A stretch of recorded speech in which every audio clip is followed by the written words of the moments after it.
አርሰናል በአሁኑ ጊዜ ተገማች ቡድን አይደለም።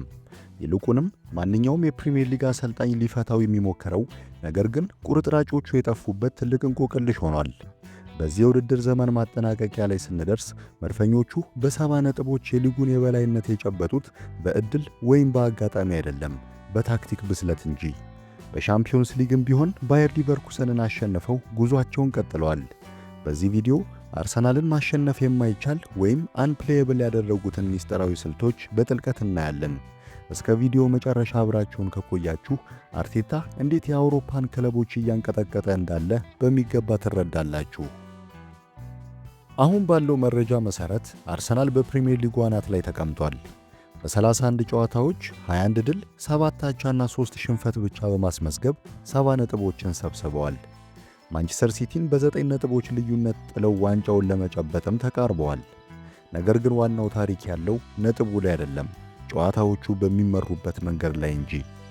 አርሰናል ጨዋታው የት መጫወት እንዳለበት፣ እንዴት መጫወት እንዳለበት፣ ተጋጣሚ ኳስ ይዞ ምን ያህል ጊዜ መቆየት እንደሚችልና ምን አይነት አደጋ ውስጥ መውደቅ እንዳለበት ራሱ ይወስናል።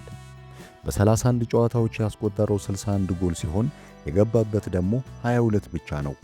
ይህ ማለት በሊጉ ጠንካራው ተከላካይ ያለው ቡድን አርሰናል ነው። በአውሮፓ መድረክም የአርሰናል የበላይነት ቀጥሏል። መድፈኞቹ በሻምፒዮንስ ሊግ ባየር ሊቨርኩሰንን የገጠሙበት ጨዋታ የታክቲክ የበላይነታቸውን ዳግም ያረጋገጠ ነበር። አርቴታ በማጥቃትና በመከላከሉ ድንቅ ድልን ተቀዳጅቷል።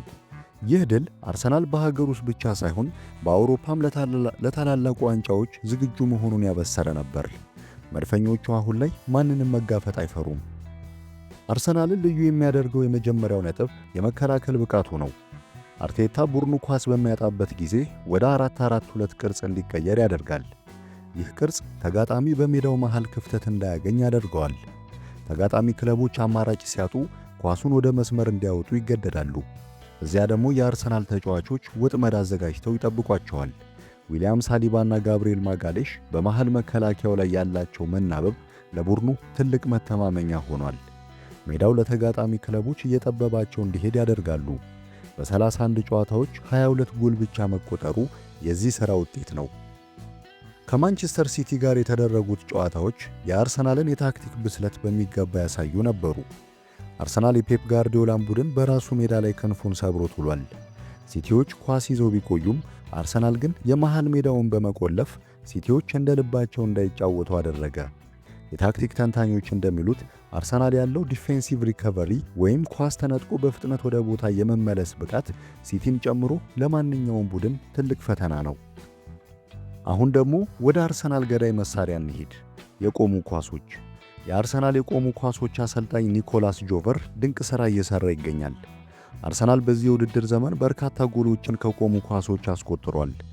የቡካዮ ሳካና የዴክላን ራይስ የማዕዘን ምት አቅርቦቶች ከጋብሪኤል ማጋሌሽ የግንባታ ብቃት ጋር ተዳምሮ አርሰናልን በማዕዘን ምት የማይበገር አድርገውታል። የሚያስገርመው ደግሞ አርሰናል በሊጉ በአማካይ ቁመት ዝቅተኛ ደረጃ ላይ ቢገኝም በቆሙ ኳሶች ግን አንደኛ መሆኑ ነው። ይህ የሚያሳየው ሚስጥሩ ቁመት ላይ ሳይሆን ፖዚሽኒንግና ታይሚንግ ላይ መሆኑ ነው። ሌላው የአርሰናል ጥንካሬ ሼፕ ሽፍቲንግ ነው። ጨዋታው በሚካሄድበት መንገድ መሰረት ቡድኑ ቅርጹን ይቀያይራል። ኳስ ሲኖረው 4-3-3፣ ኳስ ሲከላከል 4-4-2፣ አንዳንዴ ደግሞ ወደ 4-2-3-1 ይቀየራል።